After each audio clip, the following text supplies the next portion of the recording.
Hi everyone, let's talk about the mobile center today. Now, what does a mobile center mean? I don't know exactly, but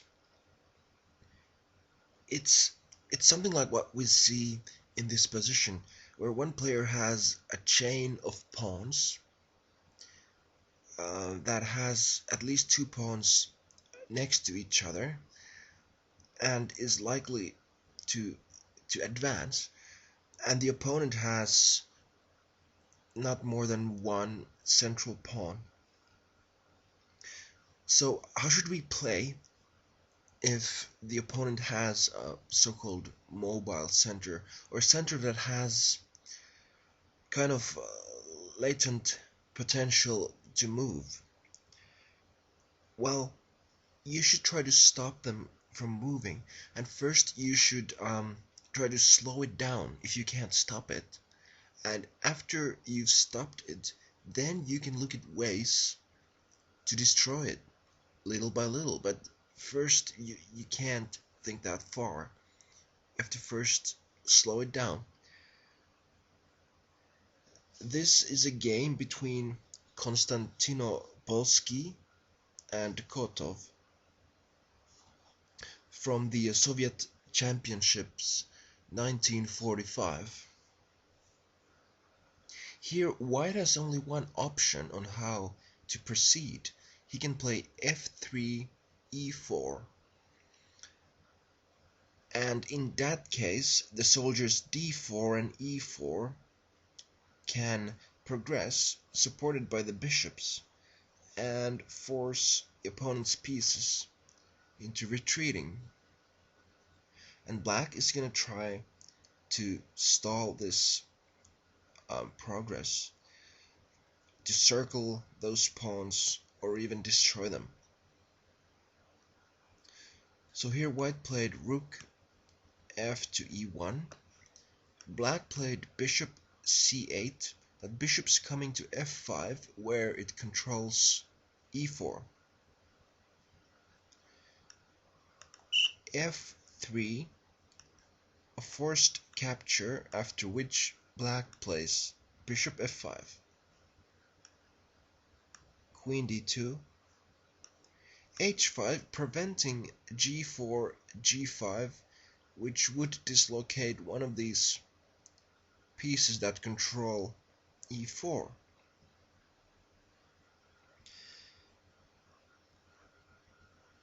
Rook e2, queen to d7. The idea behind this is quite deep.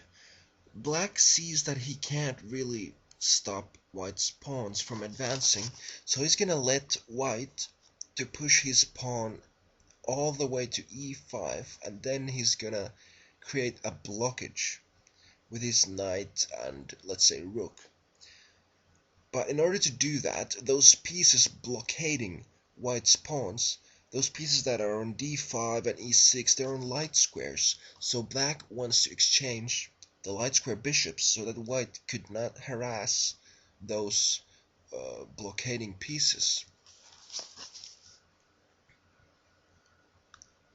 Rook a to e1, bishop h3, white declines, rook to e6, e3, e4, takes, rook a to e8. And now white must deal with a threat of bishop g4, rook e3, queen e7, queen d3, knight to d5, which would hang white's rook. So white plays bishop f3, bishop g4, queen f4, bishop takes, queen e7, e4, e5, now knight d5, and sorry, bishop to d2, and as you can see, this bishop is pretty bad. It can't do much, and this knight is actually really good. White can't really make progress with these pawns. So I don't know if it's better for black, but it's difficult for white to make any progress. Let's look at another example.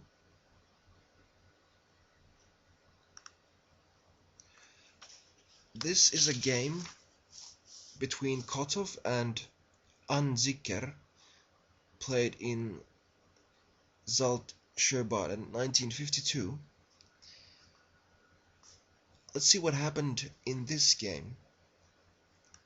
f3, knight to b8, queen to d3 immediately supporting e4, rook e8, knight to g3, knight to c6. Now this knight is not best located on c6. It should have gone to c7 and e6, for example. Bishop to b2,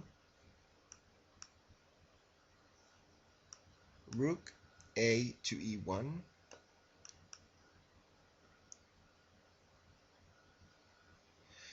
and now just e4. Now black should have played something like c4 and then maybe b5 and g6 and maybe f5, trying to actively stop white's expansion, but here white can just do whatever he wants. Sorry, c takes d4, c takes d4, d takes e4, f takes e4, knight e5, knight c4, and black is going to lose. He can't place anything against white's strong pawn center. Besides, dangers on the king side are really scary, and black cannot defend squares g7 or h6. So white has all the time in the world to regroup his pieces for an attack. Rook left,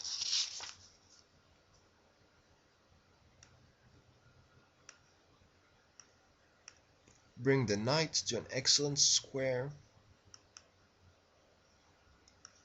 bring the queen closer, doubling on the h-file, and now white is ready to sacrifice. Knight takes g7, bishop takes h6, check, and a finisher, adding another attacker to the equation, namely the pawn. This e6 move serves as a platform for this rook, for example. Also, the threat is just e takes f7, removing the defender from this rook. So black can't really deal with this pressure anymore, and he resigned here. So in this second game, we could see that black wasn't really prepared to stop white's pawns, and already in this situation it's pretty much too late to do anything anymore. It's a lost cause. So thank you for watching.